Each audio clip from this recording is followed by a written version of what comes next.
아, 골동품 가게를 운영하는 순재는 손님이 와서 그 손님을 안내하는 중에 있었습니다. 그런데 반대편에서 와장창 하는 소리가 들린 거예요. 놀라서 뛰어가 봤더니 새로 점원이 된 그 준하의 발 밑에 도자기가 깨져서 온갖 조각들이 널브러져 있는 겁니다. 그래서 이 골동품의 주인된 이 순재는 깜짝 놀라서 외쳤습니다. 야, 그게 얼마나 오래된 건 줄 알아? 그 18세기에 사용되었던 꽃병이야. 18세기. 그랬더니 울상을 짓고 있던 준하가 갑자기 얼굴이 환해졌습니다. 그러면서 하는 얘기가 난 또 새 거라고. 새 것만 더 비싸고 가치 있을 거라고 생각을 하고 있는 거죠. 그러나 우리 주위에는 새 것보다 오히려 옛 것이 더 가치가 있고 의미 있는 것들을 우리는 많이 바라봅니다. 여러 가지 이유에서 그러하겠죠. 우리가 구약 시대를 바라보면 여러 가지 규례와 의식과 제사들이 있습니다. 그래서 오늘날 우리는 더 이상 그것을 지키지 않죠. 우리는 새 언약 가운데 있다 이렇게 이야기를 합니다. 그러나 그 구약에 있는 모든 것들이 이제는 더 이상 지켜지지 않기 때문에 그것이 무가치하고 의미가 없다라고 말해서는 안 될 것입니다. 그 모든 것 안에 어떤 의미가 있는지 또 어떤 영적인 가치가 있는지 우리는 분별하고 또 살펴볼 필요가 있는 것이죠. 그래서 오늘도 여러분들이 상당히 생소하게 여겨질 만한 주제, 이 할례에 대한 부분들을 가지고 한번 생각을 해보려고 합니다. 우리가 이미 로마서 3장에서 사람이 하나님 앞에 의롭게 되는 것은 율법의 행위로 되는 것이 아니라 오직 믿음으로 되는 것이다 라는 사실을 분명히 했습니다. 그럴 경우에 자칫 그렇다면 이 믿음이라는 것이 율법을 파기하는 것이 아니냐 하는 이런 오해가 있을 수 있겠고, 그런 오해에 대해서 사도 바울은 단호하게 아니다, 도리어 율법을 굳게 세우느니라 이렇게 말함으로써 로마서 3장을 마쳤습니다. 그리고 로마서 4장에 들어오면 사도 바울이 말한 그것을 더욱 분명하게 증명하기 위하여서 이 유대인의 오랜 역사 가운데 가장 위대한 증인 2명을 불러 세운 것이죠. 그래서 아브라함과 다윗을 불러 세워서 그 일을 증명합니다. 우리가 그 내용을 지난주에 살펴봤습니다. 그러나 하지만 이 로마서 4장에는 주로 아브라함이라는 그 인물을 중심으로 전개가 됩니다. 그래서 우리가 지난주에 살펴본 것은 구약에 있는 백성들, 구약에 있는 성도들도 오늘 신약을 사는 우리들과 마찬가지로 믿음으로 의롭게 된다, 믿음으로 구원을 받는다 하는 사실을 함께 나누었습니다. 그럼으로써 유대인들 중에 뿐만 아니라 이방인 중에서도 예수 그리스도를 믿는 모든 사람들과 그리고 이 아브라함을 함께 지금 연결시키는 중에 있습니다. 그래서 지난주에는 4장에 들어서 그 첫 번째 질문, 아브라함이 행위로 의롭다함을 받았느냐 믿음으로 의롭다함을 받았느냐, 그래서 행위와 믿음의 관계를 이야기를 했다면, 오늘은 그 두 번째 질문으로서 9절을 보시면 이렇게 나옵니다. 그런즉 이 복이 할례자에게냐 혹은 무할례자에게도냐. 그래서 할례와 의로움을 받는 문제, 할례와 믿음의 문제를 다루고 있습니다. 참고로 다음 주에 나눌 13절부터 17절까지의 내용은 율법과 믿음의 관계에 대하여서 다루게 될 것입니다. 자, 여기 9절에 나와 있는 이 복이라고 나와 있는데, 이 복은 어떤 복을 가리킵니까? 그 전에 다윗이 시편 가운데에서 언급하였던 그 구절을 지금 받고 있는 거죠. 6절을 보시면 일한 것이 없이 하나님께 의로 여기심을 받는 사람의 복, 이 복을 가리켜서 이야기를 합니다. 다시 말해서 불법이 사하심을 얻고 그 죄가 가리워짐을 얻고 주께서 그 죄를 인정치 아니하실 자의 이 복은 할례자들에게 주어지는 것이냐 아니면 무할례자에게도 주어지는 것이냐 하는 이 물음입니다. 이 물음에 대해서 사도 바울은 아브라함의 경우를 들어서 그가 의롭다함을 여겼을 때에 그는 할례시냐 무할례시냐 묻는 겁니다. 그가 아직 할례를 받지 아니하였던 무할례 시에 의롭다함을 받지 않았느냐 이야기를 하는 겁니다. 이 유대인들에게 있어서 이스라엘 백성들에게 있어서 이 할례는 상당히 특별합니다. 그리고 중요합니다. 그들에게 있어서 이 할례는 구원을 받는 일에 있어서 필수적이라고 생각을 했습니다. 하나님의 백성이 되기 위하여서 가장 선결되는 조건으로서 이 할례를 이야기를 합니다. 우리 잠깐 출애굽기 말씀을 잠깐 확인하고 다시 로마서로 돌아올까요? 출애굽기 12장 한번 보겠습니다. 출애굽기 12장 구약성경 98페이지 아니 99페이지 정도가 됐나요? 100페이지. 출애굽기 12장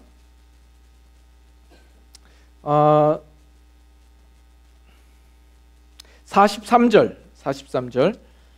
제가 있습니다.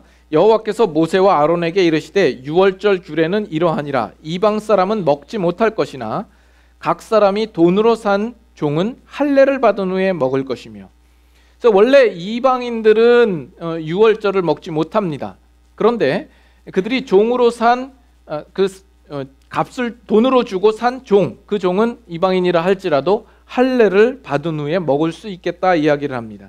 그리고 48절에도 보시면 너희와 함께 거류하는 타국인이 여호와의 유월절을 지키고자 하거든 그 모든 남자는 할례를 받은 후에야 가까이하여 지킬지니 곧 그는 본토인과 같이 될 것이니 할례 받지 못한 자는 먹지 못할 것이니라. 49절 다 같이 읽습니다.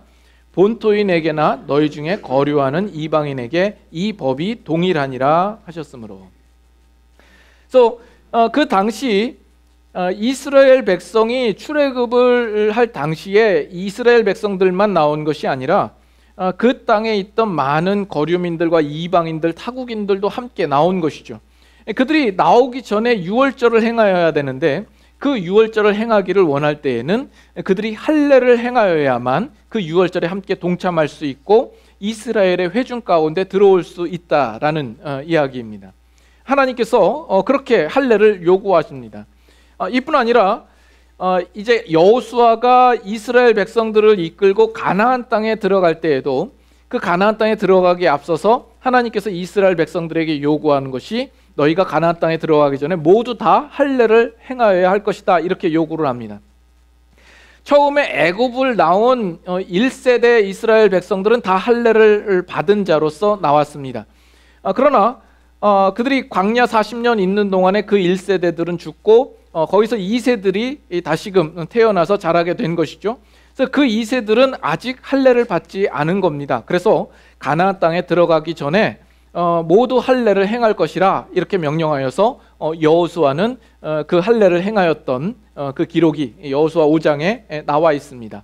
이와 같이 이스라엘 백성이 정말 하나님의 백성이 되기 위하여서는 그들은 할례를 의무적으로 행하여야 했던 것입니다. 그래서 이런 역사적인 근거를 바탕으로 해서 유대인들은 하나님의 의로운 백성이 되기 위하여서는 누구나 할례를 받아야 된다. 그리고 할례를 받아야만 구원을 얻을 수 있다라고 생각을 한 겁니다. 그러나 이 부분에 대해서 사도 바울은 아브라함을 봐라. 아브라함의 경우를 들어서 그가 하나님 앞에 의롭다함을 받았을 그 당시에 그가 할례시였냐 무할례시였냐, 무할례시에 그가 의롭다함을 받지 않았느냐, 그것을 보면 할례는 우리의 의롭다함을 받는 조건이 아니다 하는 이야기를 지금 하고 있는 겁니다. 그렇게 되면 유대인들은 어떤 질문을 가지겠어요? 유대인들은 아니 그렇다면 하나님께서 왜 처음에 이스라엘 백성들에게 그토록 강조하면서 할례 받을 것을 요구했느냐라고 따지면서 물으겠죠. 그러면 여러분들도 동일한 물음을 가지겠죠. 그러면 저는 그 궁금증에 대해서 여러분들에게 설명을 해드리겠죠. 이 설명을 위해서 지난 한 주간 저는 열심히 말씀을 보며 연구하며 준비를 했겠죠. 그러면 여러분들이 귀를 기울여서 열심히 들어야 되겠죠. 여러분들이 귀 기울여 듣지 않는다면 제가 실망하겠죠. 제가 실망하면 제가 잘 설명하고 전달할 마음이 안 들겠죠. 그러면 안함만 못하겠죠. 그러면 이 문제는 풀 수가 없겠죠. 우리가 헛된 시간을 보내고 있는 거겠죠. 지금 목사님이 왜 그러나 그러시겠죠. 예. 여러분들이 잘 들으시라고 하는 이야기입니다. 예. 이제 잘 들으셔야 합니다. 자, 먼저 사도 바울은 그러면 이 할례를 명하신, 할례를 주신 이유를 무엇이라고 지금 말하고 있는가? 로마서 4장에서는 뭐라고 이야기를 합니까? 11절에 보시면 그가 할례의 표를 받은 것은 무할례 시에 믿음으로 된 의를 인친 것이라 이렇게 이야기를 합니다. 자, 이것을 그냥 들을 때는 한눈에 봐서는 잘 이해가 안 되죠. 그래서 우리가 좀 할례에 대하여서 좀 이해가 필요합니다. 그래서 할례에 대한 이야기를 할 텐데 여러분들은 이 할례에 대해서 혹시 궁금해 보신 적이 있으십니까? 하나님이 왜 할례를 요구하셨을까? 할례란 무엇일까? 여러분들 궁금해 보신 적 있으십니까? 여러분들은 이 부분에 대해서 답을 가지시고 계십니까? 이제 그 궁금함을 가지고 이제 들어가셔야 합니다. 제 기억 속에 언젠가는 모르지만 예전에 한번 이 할례에 대한 문제를 가지고 여러분들과 다룬 적이 있습니다. 여러분 기억하십니까? 예, 여러분에게 참 감사를 드립니다. 목사님 먹여 살리기 위해서 적당하게 까먹어주는 센스를 가지신 일에 대하여서 감사합니다. 아무튼 우리가 다시 복습하는 차원에서, 그리고 그 이후에 새로 우리 교회에 오신 분들도 있어서 새롭게 들으시는 분들도 있을 것이기 때문에 우리가 다시 한번 이 부분을 확인하는 것이 좋겠다 생각을 합니다. 자, 그러면 먼저 우리가 창세기로 한번 가보겠습니다. 창세기 15장. 창세기 15장 6절. 창세기 15장 6절. 우리가 지난주에도 보았던 말씀이요, 또 중요한 구절이기 때문에 우리가 다시 한번 읽어볼까요? 창세기 15장 6절 같이 한번 읽습니다. 아브라함이 여호와를 믿으니 여호와께서 이를 그의 의로 여기시고. 그래서 여기가 처음 아브라함이 하나님을 믿었다, 그리고 하나님이 그를 의롭다 여기셨다라는, 의롭게 여기셨다라는 최초의 말씀이 등장을 하는 겁니다. 자, 그러면 아브라함이 의롭다 여기심을 받는 이때에 아브라함의 나이는 몇 살일까요? 퀴즈. 예. 정확하게는 모릅니다. 사실은 정확하게 성경에 언급하고 있지 않습니다만 16장 3절 한번 보시죠. 16장 3절 보시면 아브라함의 아내 사레가 그 여종 애굽 사람과 하갈을 데려다가 그 남편 아브라함에게 첩으로 준 때는 아브라함이 가나안 땅에 거주한 지 10년 후였더라 이야기를 합니다. 그러면 이때 아브라함의 나이는 대략 몇 살 되는 거죠? 85세. 왜냐하면 아브라함이 처음 부르심을 받았을 때가 75세의 부름을 받았거든요. 그 이후 10년이 지났으면 85세 정도 됐으리라 생각을 합니다. 그런데 지금 우리가 아브라함이 의롭다 여기심을 받았던 때는 15장이니까 85세 내지는 그것보다 더 이전이었을 가능성이 있는 거죠. 우리가 대략 아브라함의 나이를 생각할 수 있었습니다. 자, 그러면 아브라함이 할례를 받을 때에는 몇 살 때였습니까? 언제 할례를 받았죠? 하나님께서 할례를 명하시는 내용은 창세기 17장에 나옵니다. 17장 1절 보시면 그의 나이 몇 살로 나와 있습니까? 99세로 나와 있어요. 자, 17장 1절부터 8절까지 우리가 한번 같이 교독하도록 하겠습니다. 어떤 내용이 있는지 여러분들이 유심히 보시면서 1절부터 8절까지 함께 교독합니다. 아브라함이 99세 때에 여호와께서 아브라함에게 나타나서 그에게 이르시되 나는 전능한 하나님이라 너는 내 앞에서 행하여 완전하라. 내가 내 언약을 나와 너 사이에 두어 너를 크게 번성하게 하리라 하시니 아브라함이 엎드렸더니 하나님이 또 그에게 말씀하여 이르시되 보라, 내 언약이 너와 함께 있으니 너는 여러 민족의 아버지가 될지라. 이제 후로는 내 이름을 아브라함이라 하지 아니하고 아브라함이라 하리니 이는 내가 너를 여러 민족의 아버지가 되게 함이니라. 내가 너로 심히 번성하게 하리니 내가 내게서 민족들이 나게 하며 왕들이 내게로부터 나오리라. 내가 내 언약을 나와 너 및 내 대대 후손 사이에 세워서 영원한 언약을 삼고 너와 내 후손의 하나님이 되리라. 내가 너와 내 후손에게 내가 거류하는 이 땅 곧 가나안 온 땅을 주어 영원한 기업이 되게 하고 나는 그들의 하나님이 되리라. 자, 이렇게 하나님께서 아브라함과 맺으시는 그 언약의 내용을 다시 한번 말씀을 하시면서 그 다음에 요구하시는 내용이 9절부터 제가 있습니다. 하나님이 또 아브라함에게 이르시되 그런즉 너는 내 언약을 지키고 내 후손도 대대로 지키라. 너희 중 남자는 다 할례를 받으라. 이것이 나와 너희와 너희 후손 사이에 지킬 내 언약이니라. 너희는 포피를 베어라. 이것이 나와 너희 사이에 언약의 표징이니라. 이렇게 나옵니다. 자, 먼저 우리가 간단한 것부터 한 가지 확인을 하면 아브라함이 하나님 앞에 의롭다 여기심을 받았을 그때는 할례를 받았을 때입니까? 안 받았을 때입니까? 그렇죠.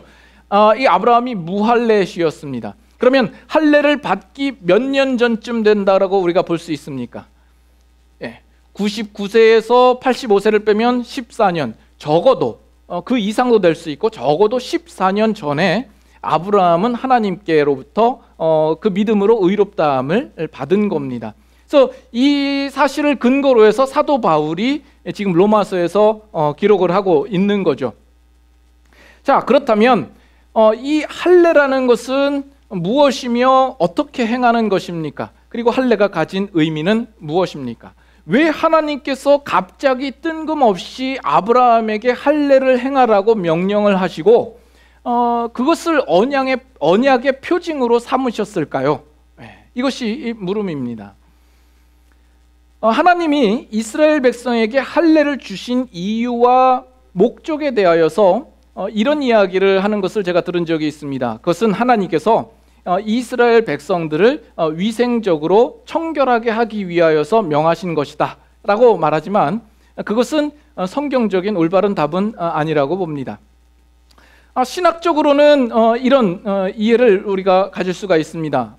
하나님께서 하나님의 백성을 삼기 위하여서 이스라엘 백성들 안에 가지고 있는 모든 더러운 것과 죄된 본성들을 제거하라는 뜻으로 이 할례를 행하도록 명하셨다 하는 겁니다. 하나님이 거룩하시기 때문에 그 거룩한 하나님의 백성이 되기 위하여서는 그 안에 있는 모든 더럽고 추악된 것들을 다 제거하고 잘라내라는 그런 의미가 있다라고 또 생각을 합니다. 그러나 제가 들은 것 중에 가장 설득력이 있고 합리적이고 논리적이고 가장 합당한 성경적인 이유로 생각되어지는 것은 다음과 같습니다. 먼저 할례라는 것은 어떤 것이냐 하면 남자의 생식기관의 표피를 잘라내는 것입니다. 오늘날 복용수술이라 행해지는 것과 상당히 비슷한 거죠. 근데 하나님께서 아브라함에게 이것을 요구하는 시점이 중요합니다. 어떤 시점에서 아브라함에게 이것을 요구했느냐라는 거예요. 우리가 보았듯이 그가 99세 때에, 우리가 다 알듯이 이제 다음 해가 되면, 그가 100세가 되면 그는 아들 이삭을 얻게 될 것입니다. 그런데 아브라함에게 할례를 행하라, 내 표피를 베어라, 이렇게 말씀하시는 거예요. 그것이 표면적으로는 표피를 베는 것이지만 그 할례가 가지는 의미는 무엇이냐 하면 아브라함의 생식기관을 잘라낸다라는 의미를 가지고 있는 것입니다. 왜 그럴까요? 그 창세기 17장 우리가 보았던 1절부터 8절까지의 그 내용은 하나님께서 아브라함에게 하신 언약을 재차 강조하시면서 확인하시는 내용이 나옵니다. 내가 너로 큰 민족을 이루겠다. 그리고 그 여러 민족에 너를 아버지로 삼겠다. 그리고 내 대대 후손과 영원한 언약을 맺고 내가 그들의 하나님이 되겠다. 이렇게 말씀하시는 거예요. 그렇다면 아브라함의 입장에서 가장 먼저 선행되어져야 할 것, 가장 필요한 것이 무엇이겠습니까? 그죠? 그 아브라함의 자녀가 있어야 될 거 아니에요. 근데 지금 아브라함의 자녀가 없는 상태인데 하나님이 그렇게 말씀하시는 거예요. 근데 지금 아브라함의 나이는 99세가 되는 겁니다. 그런데 하나님께서 거기에다가 아브라함에게 요구하시는 것이 할례를 행하라, 내 부피를 베어라. 그러면 아브라함의 생식 기관을 완전히 잘라낸다고 한다면, 그러면 아브라함은 그 자손을 가질 가능성이 더더군다나 없는 것 아니겠습니까? 그런데 하나님이 그걸 요구하시고 있는 겁니다. 그것은 무엇을 의미하냐면, 하나님께서 아브라함과 맺은 그 언약에 대하여서 그 언약을 하나님께서 이루시겠다라는 의미가 들어있는 겁니다. 아브라함이 자신이 가지고 있는 어떤 육적인 종족 번식 능력을 따라서 그 자손을 만들고 그 민족을 이루게 하는 것이 아니라, 그 일은 하나님인 내가 그 언약을 너와 세웠으므로 그 언약을 이루는 자도 내가 하겠다라는 그 의미가 거기에 들어있는 것이 되는 겁니다. 그래서 아브라함이 지금 100세이어서 100세 된 나이에 아들을 가지는 것조차도 불가능한데도 하나님께서는 그 언약에 대하여서 네가 자손이 있고 앞으로 민족을 이룰 일에 대하여서는 결코 너희의 혈통적 육적인 능력으로 되는 것이 아니라 바로 내가 그 자손을 만들겠다라는 그 사실을 분명하게 못 박아서 아브라함에게 인식시키도록 하기 위하여서 지금 이 할례를 요구하고 있는 겁니다. 그래서 아브라함이 그 자손이 생기고 그 후손이 생기고 민족을 이루게 된다고 한다면 그것은 아브라함의 어떤 능력으로 된 것이 아니죠. 어떤 인간적인 어떤 생식적인 능력이나 어떤 종족 번식의 능력으로 된 것이 아닌 것이요, 그것은 하나님께서 만드신 것이요. 그렇기 때문에 너와 내 자손은 그 사실을 분명히 인식하고 깨달으라 하는 의미에서 이 할례를 주시는 겁니다. 그래서 이 할례는 상당히 언약적, 상징적 의미가 있는 것입니다. 그래서 아까 사도 바울이 이야기를 할 때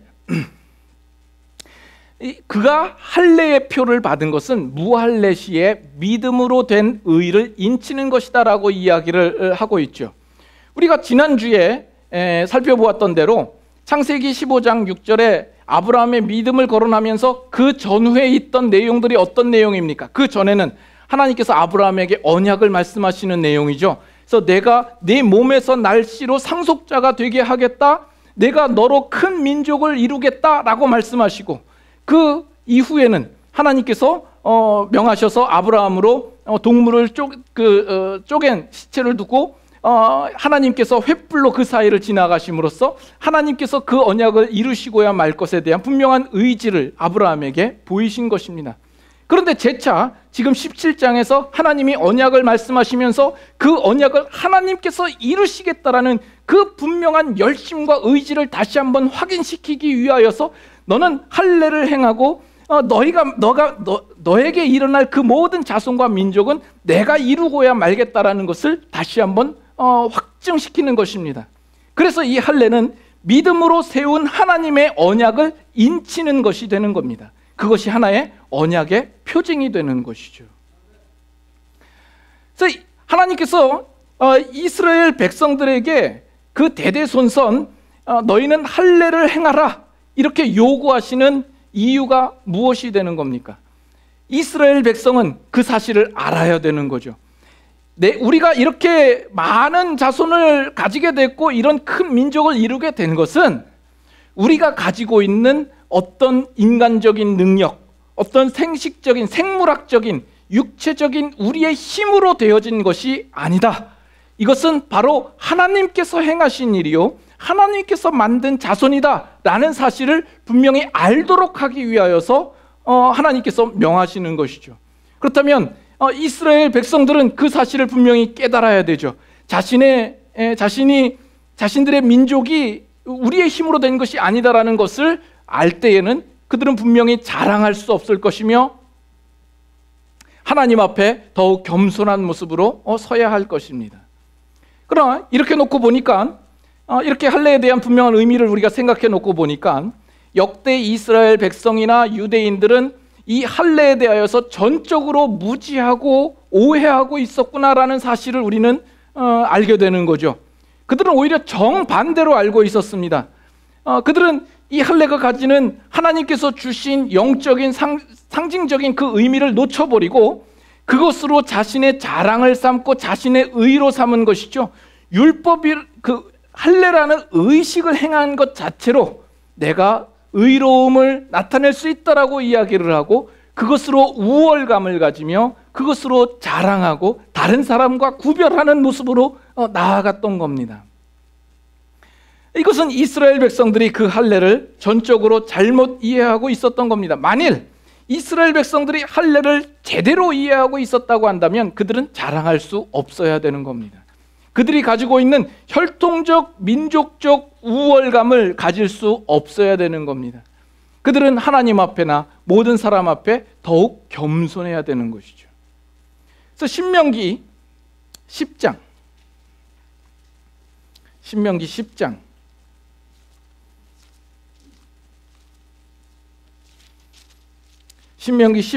15절 신명기 10장 15절 16절 말씀 한 절씩 우리 읽도록 하겠습니다. 신명기 10장 15절 여호와께서 오직 네 조상들을 기뻐하시고 그들을 사랑하사 그들의 후손인 너희를 만민 중에서 택하셨음이 오늘과 같으니라. 다 같이 그러므로 너희는 마음의 할례를 행하고 다시는 목을 곧게 하지 말라. 하나님께서 우리 조상을 기뻐하시고 사랑하셔서 택하셨다라고 이야기를 해요. 이스라엘 백성이 잘나서가 아니라 하나님께서 은혜로 그 백성을 택하여 부르신 것이죠. 그리고 나서 하시는 이야기가 너희는 마음에 할례를 행하고 다시 목을 곧게 하지 말라라고 이야기를 합니다. 만약에 그들이 의식으로 행하는 할례로 충분했다고 한다면 하나님께서 굳이 이스라엘 백성들에게 마음의 할례를 행하라라는 이 말씀을 하실 필요가 없었겠죠. 그러나 그 의식으로 행하는 할례라는 것은 그저 의식에 불과하고 하나의 상징적인 의미요, 정말 이스라엘 백성들이 가져야 하는 온전한 할례는 그 마음에 행하여야 된다라는 겁니다. 그래서 그들이 어떻게 하나님의 백성이 되었는가, 그들 마음에 자리 잡고 있는 모든 교만한 것과 그들의 우월감과 죄된 본성들을 다 잘라버리고 제거해버리고 하나님 앞에 겸손하게 설 것을 하나님은 요구하시는 것이죠.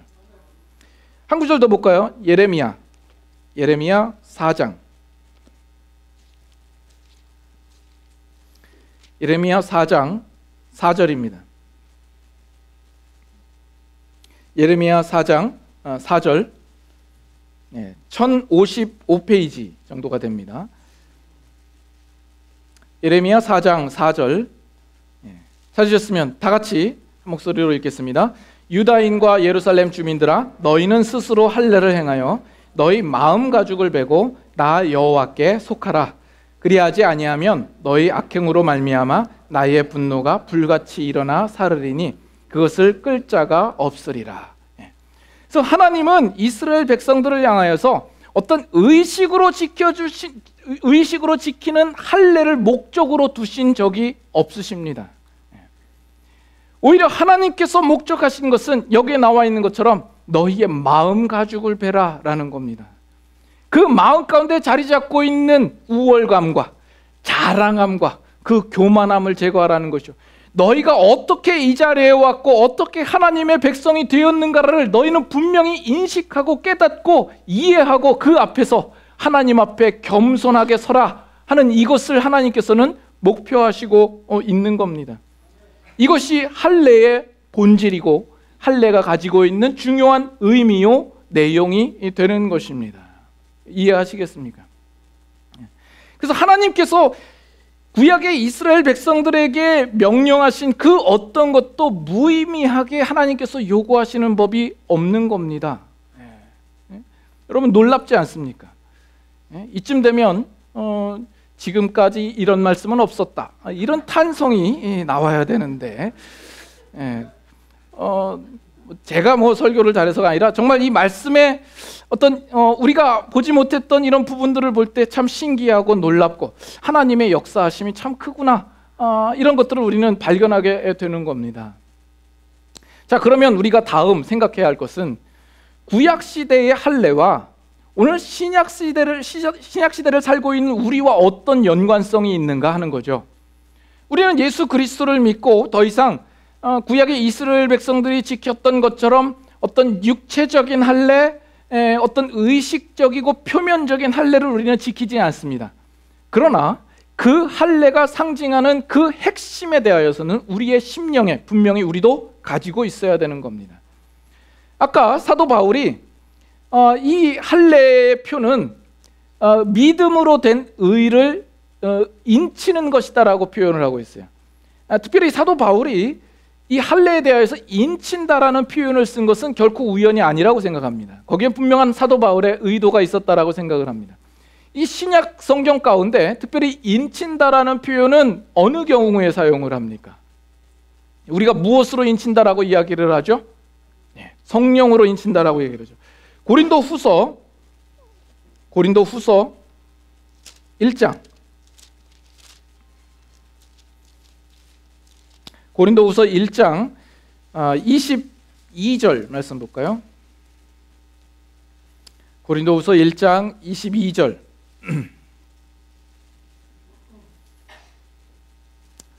신약성경 287페이지 1장 22절. 자, 같이 한번 읽겠습니다. 그가 또한 우리에게 인치시고 보증으로 우리 마음에 성령을 주셨느니라. 그래서 성경 곳곳에 성령을 언급하면서 그가 우리를 인쳤다라는 표현이 나오고 있는 것을 보게 됩니다. 그래서 인친다라는 이 표현을 통하여서 이 할례와 이 성령이 연관되어 있다라는 것을 우리가 어느 정도 짐작을 할 수가 있겠죠. 우리가 좀 더 구체적인 내용을 들어가기 위하여서 골로새서 2장으로 한번 보겠습니다. 좀 더 뒤로 가셔서 326페이지 골로새서 2장 11절과 12절 말씀. 골로새서 2장 11절 제가 읽고 12절 또 같이 한번 읽겠습니다. 11절부터 봅니다. 또 그 안에서 너희가 손으로 하지 아니한 할례를 받았으니 곧 육의 몸을 벗는 것이요 그리스도의 할례니라. 다 같이 너희가 세례로 그리스도와 함께 장사되고 또 죽은 자들 가운데서 그를 일으키신 하나님의 역사를 믿음으로 말미암아 그 안에서 함께 일으키심을 받았느니라. 여기서 그 안에서 예수 그리스도 안에서 너희는 골로새 성도들을 가리켜서 이야기를 하겠죠. 손으로 하지 아니한 할례를 받았다라고 이야기를 합니다. 우리는 더 이상 육체적으로 우리의 몸에 할례를 행하지는 않지만 손으로 하지 아니한 할례를 받았다라고 이야기를 하고 그것을 그리스도의 할례라 이렇게 이야기를 합니다. 그러면서 그 다음 구절에는 바로 세례에 대한 이야기를 설명하고 있는 것이죠. 그래서 이 할례와 세례를 서로 연관시키고 있는 것을 보게 됩니다. 그래서 우리는 구약 시대의 이스라엘 백성들처럼 우리들도 할례를 받은 것입니다. 다만 우리는 육체의 그 할례를 행하는 것이 아니라 우리의 마음과 심령의 그 할례를 받는 것입니다. 우리가 예수 그리스도를 믿을 때에 우리는 성령의 세례를 받았다라고 이야기를 합니다. 성령님께서 역사하심으로 우리를 부르시고 우리와 예수 그리스도를 연합시키시고 예수 그리스도의 죽으심과 함께 다시 부활을 일으키심을 얻으며 우리가 이제 거듭나고 우리는 이제 예수 그리스도께 속한 하나님의 백성이 되는 것입니다. 그리고 그것을 성령이 인쳤다라고 이야기를 합니다. 이것이 오늘날 우리 신약 성도들이 받는 할례인 겁니다. 그것을 지금 그리스도의 할례라 이렇게 말씀하고 있는 겁니다. 우리가 세례 의식도 행하죠. 세례 예식을 행합니다. 이 세례 예식은 우리를 그 자체로 우리를 의롭게 하거나 우리를 구원에 이르게 하는 것은 아닙니다. 우리는 성령으로 세례를 얻고 구원을 얻습니다. 그러면 성령의 세례를 얻은 자들이 공중 앞에서 자신의 믿음을 고백하고 시인하는 자리가 바로 세례 예식이 되는 것이죠. 할례도 마찬가지입니다. 할례 의식 자체가 이스라엘 백성들을 의롭게 하고 그들을 구원에 이르게 하는 것은 아닙니다. 다만 할례는 하나님께서 그 백성을 인도하셨고 하나님이 만드신 백성 가운데 내가 들어있다라는 그 부분을 확증하고 표하는 하나의 예식이 되는 것이죠. 그런 면에서 이 세례와 이 할례는 상당히 긴밀한 연관성이 있다라고 우리는 볼 수가 있는 것이죠. 빌립보서 3장 보겠습니다. 우리 바로 앞에 있는 책입니다. 좀 앞으로 가시면 빌립보서 3장 2절 봅니다. 3장 2절. 자, 개들을 삼가고 행악하는 자들을 삼가고 몸을 상해하는 일을 삼가라. 3절 같이 했습니다. 하나님의 성령으로 봉사하며 그리스도 예수로 자랑하고 육체를 신뢰하지 아니하는 우리가 곧 할례파라. 이렇게 이야기를 합니다. 자, 여기 개들과 행악하는 자들은 누구를 가리키냐면 그 복음에 대하여서 대적하고 반대하는 자들, 참 신앙을 방해하는 자들을 가리켜서 이야기를 합니다. 근데 바로 그들은 이 사도 바울이 유대인들을 가리켜서 그 유대인의 일부를 가리켜서 이야기하는 것이라고 짐작이 됩니다. 왜냐하면 여기 나와 있는 몸을 상해하는 일을 삼가라 그랬는데 개역 성경을 보면 손할례당을 삼가라 이렇게 나와 있어요. 거기서의 손은 이 핸드라는 손이 아니라 손해할 때 손입니다. 그래서 몸을 상하게 하고 몸에 흠집을 내는 그런 할례당을 삼가라고 이야기를 하고 있는 겁니다. 그러면서 대신 누가 참 할례당이냐라고 했을 때에는 성령으로 봉사하고 예수 그리스도로 자랑하고 육체를 신뢰하지 아니하는 우리가 할례당이라고 이야기를 합니다. 왜냐하면 하나님께서 처음 할례를 이스라엘 백성들에게 명하실 때에 가지고 있는 그 본래의 의미와 그 목적을 가지고 있는 이들이 바로 예수 그리스도를 믿는 자들이기 때문에 그렇습니다. 성령으로 봉사하고 우리는 성령으로 거듭난 자요 성령의 능력으로 오늘 우리는 이 자리에 와 있는 것입니다. 우리의 힘으로 온 것이 아니요 전적인 하나님의 은혜로 부르심을 받아서 이 자리에 온 자들입니다. 그래서 예수 그리스도로만 자랑할 수 있습니다. 우리 안에 무엇을 자랑할 수 있겠습니까? 우리가 자랑할 수 있는 것은 아무것도 없는 거죠. 오직 예수 그리스도만 자랑하는 자요 또한 육체를 신뢰하지 않는 자입니다. 육체로 우리는 무엇을 자랑할 수 있을까요? 우리는 혈통으로나 육정으로나 사람의 뜻으로 난 자들이 아니요 하나님께로부터 난 자들이기 때문에 그렇습니다. 그래서 이것이 할례를 받은 자의 마땅한 고백이요 자세요 마음가짐이 되는 것입니다. 그래서 그 이후로도 지금 이 구절 이후로도 사도 바울이 무슨 얘기를 해요? 우리가 잘 알듯이 나도 육체로 따지면 신뢰할 것이 많은 사람이다. 내가 8일 만에 할례를 받고 라고 시작하면서 이야기가 나오죠. 그러나 사도 바울이 뭐라고 그래요? 내가 그 모든 것들을 이제는 해로 여기고 배설물로 여긴다. 왜요? 이제는 예수 그리스도로 하는 지식이 가장 고상하기 때문에 예수 그리스도로 말미암아 하나님의 부르심을 입어 그 은혜로 하나님의 백성된 이것이 나에게는 큰 은혜요 감격이요 감사이기 때문에 그는 그 육체로 신뢰할 만한 모든 것이 이제는 더 이상 의미가 없어지는 것입니다. 그러면서 그가 고백하는 내용이 뭐예요? 9절 그 안에서 발견되려 함이니 다 같이 읽습니다. 내가 가진 의는 율법에서 난 것이 아니요 오직 그리스도를 믿음으로 말미암은 것이니 곧 믿음으로 하나님께로부터 난 의라. 이렇게 고백을 하고 있습니다. 그래서 우리 믿음으로 난 우리가 바로 할례를 받은 자가 되는 것이죠. 더 이상 육체로 신뢰하지 아니하며 성령으로 봉사하고 그 예수 그리스도로만 자랑하는 우리가 되는 겁니다. 그래서 우리가 이제 다시 로마서로 한번 가보겠습니다. 우리가 로마서로 시작해서 창세기부터 성경의 곳곳을 두루두루 다니다가 이제 다시 로마서 4장으로 옵니다. 그래서 사도 바울이 지금 로마서에서 이야기하는 내용을 우리가 더 풍성하게 우리가 이해를 할 수 있는 그런 자리에 이제 왔습니다. 그래서 사도 바울이 이야기하는 것이 이 아브라함이 믿음으로 의롭게 된 그때는 할례시가 아니라 무할례시였다라는 것이죠. 적어도 할례를 명함받기 14년 또는 그 이상 전에 이미 아브라함은 믿음으로 의롭다함을 받았습니다. 그리고 그가 할례의 표를 받은 것은 다만 무할례시에 믿음으로 된 의를 인치는 것이다. 즉 하나님께서 믿음으로 아브라함과 세운 그 언약을 하나님께서 이루시고야 말겠다 하는 그 분명한 하나님의 의지와 그 열심을 나타내는 표징으로서 그 할례를 주신 것이다 라고 이야기를 하고 있는 겁니다. 그러면서 이는 11절 하반절부터 이는 무할례자로서 믿는 모든 자의 조상이 되어서 그들로 의로 여기심을 얻게 하려 함이라. 이제 분명해진 것이죠. 이 아브라함이 다만 이 혈통적으로 유대인들의 조상이 아니라 무할례자라 할지라도 믿는 자들의 조상이 되는 것이죠.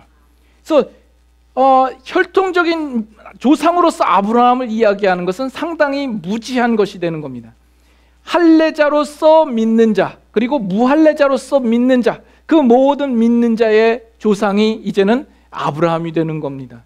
그래서 이 아브라함은 믿음의 원조요, 표본이요, 그 믿음의 족복 가운데 제1인자가 됩니다.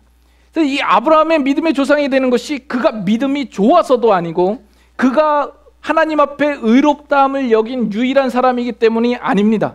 아브라함 전에도 하나님 앞에 의롭다 여김을 받는 인물들이 있었습니다.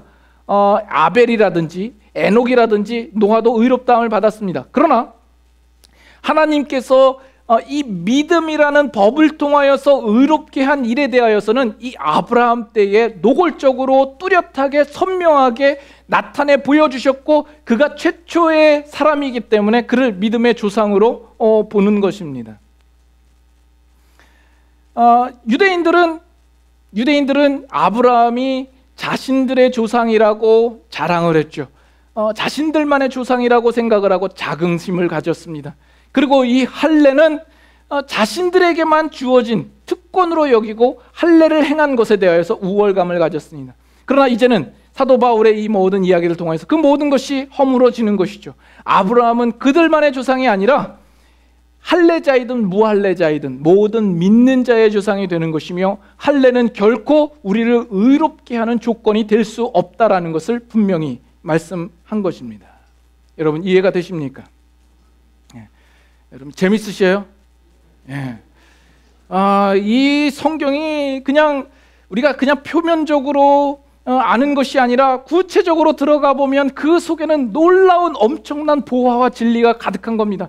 그래서 그 안에 있는 영적인 그런 그 구체적인 하나님의 뜻과 목적을 이해할 때에는 정말 신자라고 한다면 우리 마음 가운데 어떤 희열과 기쁨을 느끼게 되는 겁니다. 그래서 여러분들이 이해가 없으시면 좀 이제는 그 CD를 가지고 가셔서 다시 한번 들어보셔서 정리를 하시면 좋겠습니다. 요즘 CD가 잘 안 팔려요. CD가 장사가 잘 안 돼요. 요즘엔 차에 CD 넣는데도 없다면서요. 뭐 그렇다고 뭐 여러분들이 실제로 인터넷을 들어가서 설교를 듣냐 하면 제가 인터넷 조회수를 보니까 별로 안 되더라고요. 목사님이 맨날 그 조회수 보고 체크하나 보다. 그러나 그렇지는 않습니다. 우연히 보게 되면 그런 경우가 있습니다. 자, 어쨌든 여러분들이 그냥 여기서 듣고 끝나고 넘어가시면 안 됩니다. 매주일 여기서 오신 것으로 끝나시면 안 되고 그것이 우리에게 뭘 의미하는가? 정말 하나님께서 그 신구약을 넘나들면서 행하신 일이 어떠한가? 하나님께서 구약시대 이스라엘 백성들에게 규례와 의식으로 주셨던 그 모든 것들이 결코 무의미한 것이 아니며 우연한 것이 아니라 분명한 목적 속에 행하시는 것이었구나. 하나님께서 예수 그리스도를 통한 그 구속을 바라보시면서 얼마나 그 모든 것들을 치밀하게 일관성 있게 통일성 있게 그것을 행하시고 성취시키시는가. 그리고 그렇게 행하신 하나님이 오늘날 우리가 믿고 있는 그 하나님과 동일한 하나님이다라는 이 사실에 대하여서 우리는 보고 놀라야 되는 겁니다. 우리의 문제는 뭐냐면 우리가 그것을 진정으로 우리가 정말 진지하게 받아들지 않는 것이죠. 모든 하나님의 말씀에 대하여서 우리는 건성으로 그저 표면적으로만 받아들고 그저 주일날 이렇게 나와서 나 예배 드렸다, 나 말씀 들었다라는 것으로 만족을 하고 있는 겁니다. 그렇다고 한다면 바로 그 모습이 하나님께서 구약에서 책망하시는 이스라엘 백성들의 모습이 되고 지금 그 할례로 자랑을 삼는 이 유대인들의 모습이나 크게 다를 바가 없게 되는 겁니다. 그 할례를 내 몸에 지녔다라는 것으로 그것이 자신의 자랑이 되고 의의가 되고 전부가 되는 그런 모습처럼 우리는 살아서는 안 되는 겁니다. 우리는 할례의 분명한 의미를 알았습니다.